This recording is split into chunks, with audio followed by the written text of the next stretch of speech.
Je réponds au nom de Bakali Batimité.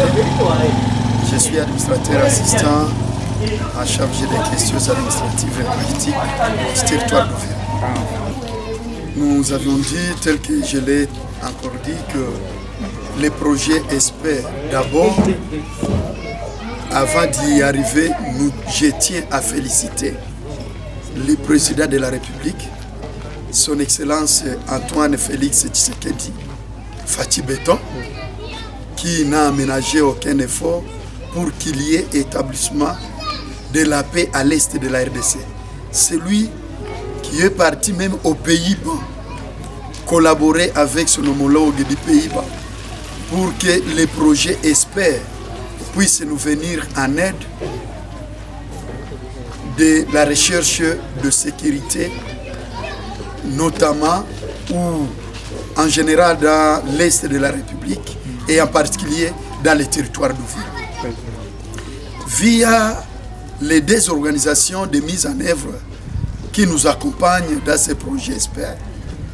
Là, nous citons VNGI et Cordet, vraiment que nous jetons plusieurs bouquets de fleurs. Ils ont beaucoup d'impact positif dans cette première phase du projet Espère. Notamment, ils nous ont facilité à avoir la Bible, que moi j'appelle Bible territoriale de sécurité, que nous avions appelé PASS, Plan d'action sécuritaire. Il a réuni la communauté, il a facilité le diagnostic participatif de la communauté jusqu'à amener cette communauté à déchiffrer, à découvrir les problèmes qui amènent l'insécurité dans les territoires d'Uvira. Notamment, ils ont réparti ces problèmes à 11 problèmes qui se trouvent dans le livre-là PASS. À part PASS, les projets Espère nous a réformés dans la mise à niveau, dans la capacitation, nous les autorités, nous enlever dans l'ancienne mentalité de dire quand on est autorité, il faut se méfier des administrés. Mais via ces projets Espère, il nous a dit que nous sommes redevables à nos administrés. Et raison pour laquelle nous venons chaque fois à travers les tribunes des expressions populaires, nous venons chaque fois à nos populations via les structures communautaires récolter les problèmes qu'ils ont relatifs à l'insécurité. Nous les débattons, nous les traitons et par après le résultat, nous revenons encore le restituer dans les différents dialogues, dans les différents débats. Et à cela émanent toujours des positivités de ces projets Espère via VNGI et Cordet. Nous avons tenu des audiences foraines avec les auditeurs des garnisons militaires. La police, c'est une fois dans la vie, voir comment maintenant un paysan, il peut s'approcher à la police pour l'exprimer les différents problèmes qui règnent, qui se trouvent dans son entité. Mais jadis, il fouillait les polices, il fouillait les autorités.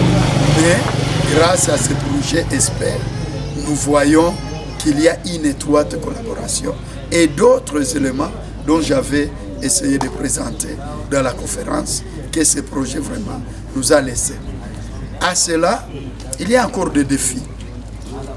Il y a des défis que je voudrais recommander à nos deux organisations, VNGI et Cordet.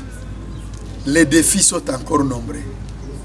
Il y a de ces coins-là que nous n'avons pas encore atteints suite aux enclavements. Il y a l'axe surtout dans la chefferie, dans la chefferie de Bavira, où presque tous les villages sont enclavés.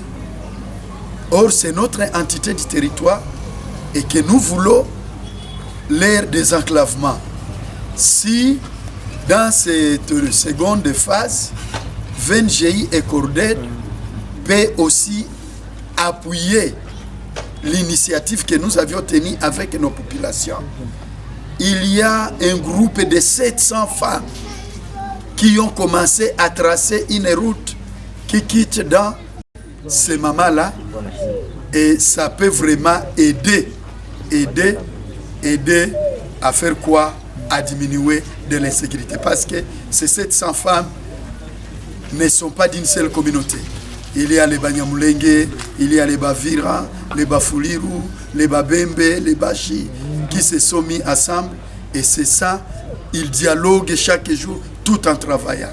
Et ça fait vraiment un impact de cohésion sociale qui peut aussi nous aider à diminuer de l'insécurité et de toujours des divisions dans nos communautés. Et dès que cette route va se terminer, nous aurons la facilité d'atteindre ces recoins-là dont on n'a pas encore attendu. Nous avons l'axe ici dans le groupement Itara. Nous avons l'axe Igazé, village Igazé. Nous avons le village Bouheba qui est inaccessible suite au manque de routes. Si nos partenaires peuvent aussi appuyer pour la réhabilitation, parce que les colonisateurs avaient laissé le traçage de cette route qui quitte Ndolera jusqu'à Igazé. Et c'est une route qui visait à relier notre groupement Itara avec Kaziba. Alors, nous aurons la facilité